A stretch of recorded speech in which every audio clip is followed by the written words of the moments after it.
Le sport à l'honneur comme tous les vendredis matins avec Baptiste dans votre chronique hors-jeu. Baptiste, tu es avec nous ce matin et avec toi, on va revenir sur les origines des sports de balle en Angleterre. On repart au 19e siècle avec toi ce matin. Bonjour Baptiste. La tradition situe la naissance du rugby en 1823 en Angleterre. Selon une légende bien ancrée dans les esprits, un élève nommé William Webb Ellis aurait pris le ballon à la main lors d'un match de football et aurait couru vers la ligne adverse pour inscrire des points. Évidemment, aucune source, aucun témoignage direct ne viennent affirmer cette histoire qui apparaît bien des décennies plus tard. Si l'anecdote est probablement fausse, elle symbolise cependant la rupture fondamentale entre le football et le jeu de ballon pratiqué à la main. C'est un mythe, immortalisé dans une statue de ce jeune étudiant que l'on peut apercevoir sur Dunchurch Road, dans la ville de Rugby. Le nom de William Webb Ellis a traversé les âges et est devenu celui du trophée de la Coupe du Monde de ce sport à 15. En réalité, les origines du rugby sont bien plus complexes et s'inscrivent dans le contexte du développement de la pratique des sports collectifs dans l'éducation des enfants des classes aisées. Au XIXe siècle, les collèges britanniques de l'époque pratiquent chacun un jeu de ballon dérivé de la soule, généralement appelé football.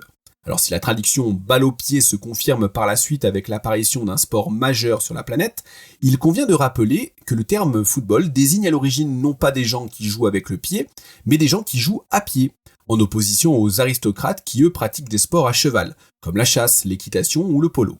Le lien avec l'histoire qui nous préoccupe ? Tout simplement la volonté des directions des collèges de s'appuyer sur des sports athlétiques issus des classes populaires et compagnardes, dont les valeurs viriles et guerrières doivent permettre à ces jeunes hommes de pouvoir se maîtriser dans un affrontement violent, de fortifier leur corps pour mieux pouvoir les soumettre à la morale bourgeoise victorienne. En pleine période de révolution industrielle, cette pédagogie doit également apprendre aux élites à diriger les institutions et les entreprises avec la force et la vigueur, mais aussi avec humilité, en pratiquant une activité qui ressemble à celle exercée par les futurs ouvriers qu'ils dirigeront. Si les collèges pratiquent tous un dérivé de ce football rugby, il y a pratiquement autant de formes de football que d'écoles. En effet, chaque collège a ses propres règles et le jeu au pied et le jeu à la main sont fréquents. Avec l'apparition du chemin de fer, les collèges ne vont plus être isolés, et des rencontres sportives vont devenir possibles. Il faut dès lors se mettre d'accord sur des règles à adopter. On voit ainsi dans les premières rencontres les matchs se dérouler selon la règle du collège qui reçoit. Mais très vite se fait sentir le besoin d'avoir des règles communes, ne serait-ce que pour l'équité de ce sport. Des querelles naissent entre les partisans d'un jeu favorisant le pied, par le dribbling, ceux souhaitant davantage utiliser la main, ou encore d'autres voulant limiter un jeu jugé trop violent. De cette querelle naîtra la Fédération anglaise de Football Association qui représentera les collèges voulant respecter le même règlement, tandis que les autres non-adhérents joueront au rugby football. Mais dans ce chaos, ces derniers devront se rendre à l'évidence. Il est indispensable d'éditer des règles communes pour pouvoir jouer ensemble, école contre école, d'un même pays ou de pays différents. En 1863, à l'université de Cambridge, des anciens élèves de rugby fixent les 21 règles du rugby plus ou moins à 15 moderne.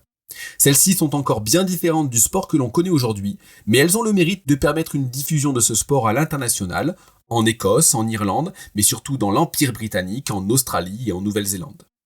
Peu à peu, le rugby jusque-là réservé aux élites gagne toutes les couches sociales. Le nord et le centre de l'Angleterre voient la création de nombreux clubs d'ouvriers, parrainés par l'usine dans laquelle ils travaillent. Et très rapidement, ces clubs du Nord réclament une aide pour rembourser aux ouvriers le temps de travail perdu, à cause des matchs disputés le samedi, jour ouvré. De plus, les ouvriers ne disposent pas du même temps libre que les bourgeois pour s'entraîner. Les bourgeois n'ont d'ailleurs aucun souci pour se nourrir, contrairement aux ouvriers, ou pour subvenir aux besoins de leur famille. Autant de paramètres qui déséquilibrent grandement la préparation aux compétitions et qui biaisent fatalement le résultat des épreuves. Comme dans la vraie vie, les ouvriers n'ont pas les mêmes chances de réussite que les bourgeois. La demande de compensation financière est rejetée au nom du sacro-saint amateurisme. En réalité, les clubs londoniens des grandes universités voient d'un très mauvais œil la popularisation de leur sport et ne semblent pas consentants à voir les pauvres se l'approprier. Pourtant, cette demande n'a rien d'exceptionnel. Les footballeurs à pied ont obtenu le professionnalisme dans les années 1880 pour les mêmes raisons. En 1895, 20 clubs du Yorkshire et du Lancashire décident de payer le manque à gagner de 6 shillings, environ 50 € actuels, à leurs joueurs. Ils sont exclus des compétitions. Ils se réunissent du coup en août au George Hotel d'Huddersfield et ils font sécession et créent une fédération autonome professionnelle, la Northern Rugby Football Union, qui deviendra 30 ans plus tard, en 1922, la Rugby Football League. Ce nouveau rugby assume son professionnalisme dès sa naissance, et durant ces 30 années, les règles évoluent pour devenir le rugby à 13 d'aujourd'hui.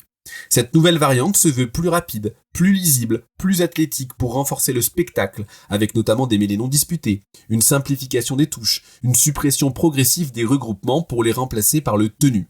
Car au rugby à 13, chaque équipe se voit accorder plusieurs tentatives pour progresser sur le terrain, et le seul moyen d'annihiler une attaque est de tenir l'adversaire qui porte le ballon. Le duel individuel a donc plus d'importance que dans le 15. Autant d'éléments de spectacle qui vont attirer les sponsors, et surtout un public toujours plus nombreux et populaire qui s'identifie à ces joueurs ouvriers. Un public qui doit désormais payer sa place au stade, professionnalisation oblige, il doit donc en avoir pour son argent.